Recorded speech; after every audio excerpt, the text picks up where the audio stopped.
Hi friends, வணக்கம். பிரபஞ்ச அழகி யூடியூப் சேனலுக்கு உங்களை அன்புடன் வரவேற்கிறேன். இன்றைக்கி என்ன பண்ண போகிறேன் அப்படின்னா, தக்காளி ஊறுகாய் நல்லா டேஸ்ட்டாக பண்ணலாம். வாங்க, தேவையான பொருட்கள்லாம் என்னன்றதை பார்க்கலாம். ஃபஸ்ட்டு அதுக்கு ராணி தக்காளி தாங்க. நான் நல்லா ஒரு 1/2 கிலோ தக்காளி எடுத்து நல்லா உப்பு தண்ணியில் போட்டு கழுவி அதை கொஞ்சம் நேரம் துணியை வச்சு தொடச்சி காய வச்சு கட் பண்ணி வச்சுருக்கேன். ஒரு 1/2 கிலோ தக்காளி எடுத்துகிட்ருக்கிறேன். அப்புறம் உப்புங்க. இது ரொம்ப சத்தான உப்பாக எங்கள் வீட்டில் வாங்கிட்டு வந்திருக்காங்க. அந்த உப்பு தான் இப்போ நான் சமையலுக்கு யூஸ் பண்ணுறேன். உப்பு, அப்புறம் தாளிக்கிறதுக்கு நல்லெண்ணெய்ங்க. ஊறுகாய்னாலே நல்லெண்ணெய் தான் பெஸ்ட்டு. அப்போ தான் நல்லா டேஸ்ட்டு கொடுக்கும், ரொம்ப நாள் வரும். அப்புறம் தேவையான அளவுக்கு புளிங்க. நம்ம ப்ரெசர்வேட்டிவ் எதுவுமே சேர்க்கலை, அதனால் புளி தான் இதுக்கு கெட்டு போகாமல் இருக்கிறதுக்கு. அதனால் புளி எடுத்துகிட்ருக்கேன். இது மிளகாத்தூள். இது சாம்பார் பொடிங்க. அதுவும் இல்லாமல் நான் அந்த ஊறுகாய்க்காகவே நான் ஸ்பெஷலாக நான் அரைச்சி வச்சுருக்கேன். நல்ல டேஸ்ட்டு கொடுக்கும். அதுக்கப்புறம் தேவையான அளவுக்கு கடுகு, வெந்தயம், பெருங்காயம், பூண்டு. இப்போ நம்ம ஃபஸ்ட்டு என்ன பண்ண போகிறோம் அப்படின்னா, ஒரு 1/4 டீஸ்பூன் வெந்தயம், ஒரு 1/2 டீஸ்பூன் கடுகு போட்டு அதை வறுத்து தூள் பண்ணி வச்சுப்பேன். அவங்க எல்லாருக்குமே தெரியும், நான் ஊறுகாய் அந்த மாதிரி தொக்கெல்லாம் பண்ணும்போது இந்த மாதிரி ஒரு பொடி போடுவேன். அது நல்லா வாசனையாக இருக்கும். அதனால் முதல்ல அதை எடுத்துக்கலாம். வாங்க எப்படி பண்ணலான்னு பார்க்கலாம். அதே சமயம் பூண்டு உங்களுக்கு தேவைன்னா போடுங்க, தேவையில்லைன்னா விட்டுருங்க. ஆனால் ட்ரை பூண்டு போட்டால் தான் ஊறுகாய் கொஞ்ச நாள் வருங்க. அதுக்கு தகுந்த மாதிரி பார்த்துக்கோங்க. நான் இப்போ காய்ஞ்சி வச்ச பூண்டு என்கிட்ட கிடையாது, அதனால் நான் இந்த பூண்டு எடுத்துகிட்ருக்கிறேன். வாங்க எப்படி பண்ணலான்னு பார்க்கலாம். நம்ம தக்காளி என்ன பண்ணணும், நல்ல தண்ணியில் கல் உப்பு போட்டு தக்காளி அதில் போட்டு விட்டுறணும். போட்டு கொஞ்சம் நேரம் அதில் இருக்கட்டும். இருந்த பிறகு நல்லா கழுவி எடுத்துகிட்டு தான் எந்த தொக்கோ ஊறுகாயோ பண்ணணும். அந்த மேலே இருக்கிறதெல்லாம் அதை நல்லா கத்தியை வச்சு இது பண்ணி எடுத்துடணும். நான் அப்படி தான் பண்ணுவேன். எல்லா தக்காளியும் நல்லா கழுவி எடுத்துட்டேன். நல்லா தொடச்சிட்டு ஒரு காட்டன் பேக் மேலே காய போட்டிருக்கேன். அப்போ தான் அந்த தண்ணியெல்லாம் இருக்கவே கூடாது. தண்ணி இல்லாமல் அந்த மேலே அந்த காம்பு இருக்கும் இல்லையா, அதெல்லாமே நம்ம கட் பண்ணி எடுத்துடணும். அதே சமயம் அந்த குழக்குழான்னு இருக்கிற தக்காளியெல்லாம் தூக்கி போட்டுறணும். நல்லா இருக்கிற தக்காளி மட்டும்தான் கட் பண்ணணும். அப்போ தான் ஊறுகாய் நல்லாயிருக்கும். தொடச்சி வச்சுட்டு கொஞ்சம் நேரம் காயிட்டோம். காஞ்சதுக்கப்புறம் அதுக்கப்புறம் நான் ரெடி பண்ணிவிட்டு காட்டுறேன். வெந்தயம் கொஞ்சோண்டு போட்டிருக்கேன். அது கொஞ்சம் வறுத்துக்கலாம். கொஞ்சம் தான் போடணும், நிறைய போடக்கூடாது, கசப்பாயிடும். அது கூட கொஞ்சம் கடுகும் போடுறேன். ரெண்டையும் போட்டு நல்லா வறுத்துக்கலாங்க. இதுதான் அதுக்கு பேஸு. அப்போ தான் நல்லா வாசனையாக இருக்கும். அதை வறுத்துக்கலாம். என்ன நல்லெண்ணெய் ஊற்றிக்கிட்டு இருக்கேன் பாருங்கள். போதுமான அளவுக்கு நல்லெண்ணெய் ஊற்றியாச்சு. இப்போ இதில் நம்ம தக்காளியும் புளியும் போட்டு நல்லா வதக்கணுங்க. எண்ணெய் காயட்டும். சிம்மில் வச்சுட்டே வதக்குங்க, ஏன்னா எதுவும் தீஞ்சி போயிடக்கூடாது. நான் கொஞ்சம் நல்லெண்ணெய் ஊற்றிருக்கேன். இப்போ இதில் தக்காளியை போடணுங்க.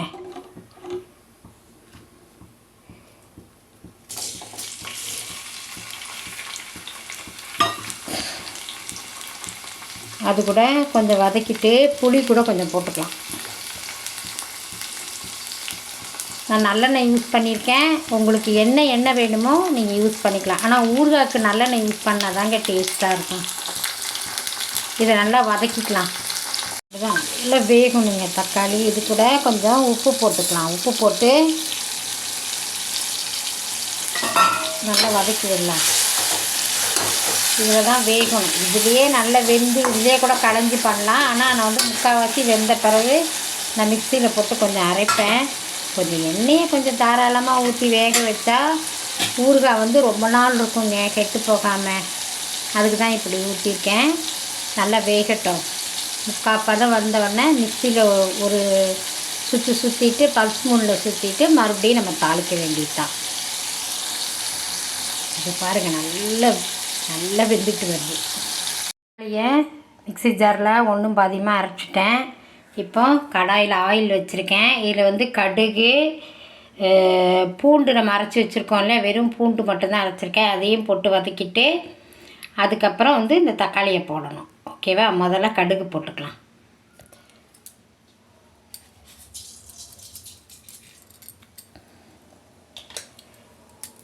எப்போவுமே சிம்மில் வச்சுட்டு பண்ணுங்க. ஏன்னா ஊறுகாயெலாம் பண்ணும்போது எதுவும் இதாகிடக்கூடாது, வீணாக போயிடக்கூடாது. அதனால் சிம்மிலேயே வச்சுட்டு பண்ணுங்க. கடுகு இப்போ நல்லா வெடிக்கட்டும்.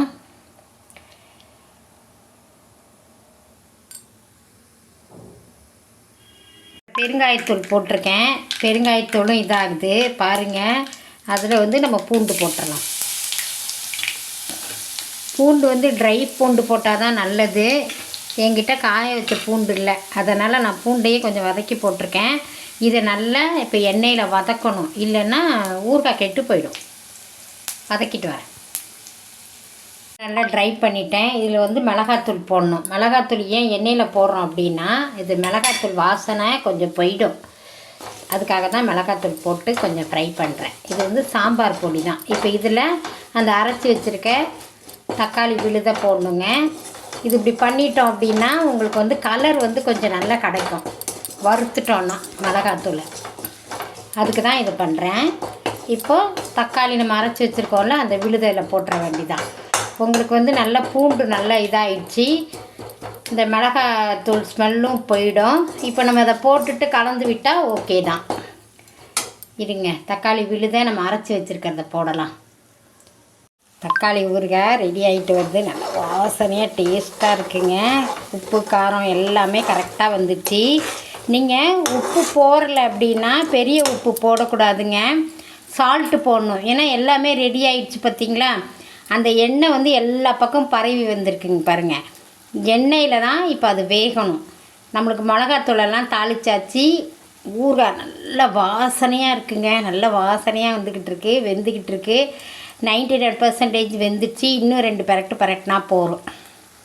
ஊறுகாய் ரெடி ஆகிடுச்சின்னு எப்படி கண்டுபிடிப்போம்னா, இப்படி ஒட்டாமல் வரணுங்க. இங்கே பாருங்கள், இப்படி வரணும். இப்படி வந்தால் தான் ஊறுகாய் ரெடி ஆகிடுச்சின்னு அர்த்தம். அப்படி பாத்திரத்தில் ஒட்டக்கூடாது, கடாயில் ஒட்டாமே வரணும். இப்போ ஃபைனலாக நம்ம என்ன பண்ண போகிறோம் அப்படின்னா, நம்ம ஏற்கனவே இந்த வெந்தயமும் கடுகும் வறுத்து அரைச்சி வச்சுருக்கோம்ல, தூள் பண்ணி வச்சுருக்கேன்ல, இந்த இருக்குது பாருங்கள். அந்த தூளை போட்டுட்டு அப்படியே நம்ம ஊறுகாய் இறக்கிற வேண்டிதான். அது ஒன்றும் செய்யாது,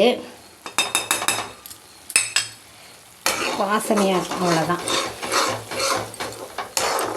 நீங்கள் வேணும்னா மஞ்சத்தூள் போட்டுக்கலாம். நான் ஊறுகாய்க்கு மஞ்சத்தூள் போட மாட்டேன். நம்ம இந்த மிளகாத்தூளை ஆயிலில் வறுத்தாலே இந்த கலர் வந்துடும். ஊறுகாய் ரெடி ஆகிடுச்சு, அவ்வளோதான். ஏன்னா இந்த வெந்தய பொடி போட்ட உடனே நம்ம ரொம்ப நேரம் வச்சுருக்கக்கூடாது.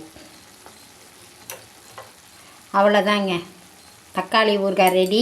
இந்த பாருங்கள், இந்த ஆயில் எல்லா பக்கமும் வருது பார்த்திங்களா. அது அப்படியே நல்லா வேக உங்களுக்கு ஆயிலை வெளியிட்டுரும். நான் இதில் கொஞ்சம் எண்ணெய் கொஞ்சம் கம்மியாக தான் ஊற்றிருக்கேன். உங்களுக்கு வேணுன்னா நீங்கள் நிறைய கூட ஊற்றிக்கலாம். எனக்கு நான் இது ஒரு வாரம் வச்சுப்பேன். நிறைய நல்லெண்ணெய் ஊற்ற ரொம்ப நாளைக்கு வருங்க. இதுதான் இதில் இருக்கிற ட்ரிக்ஸு. அவ்வளோதான், ஊறுகாய் முடிஞ்சிடுச்சு. பிரபஞ்சத்திற்கு நன்றி. ஊறுகாய் சூப்பராக வந்துடுச்சு.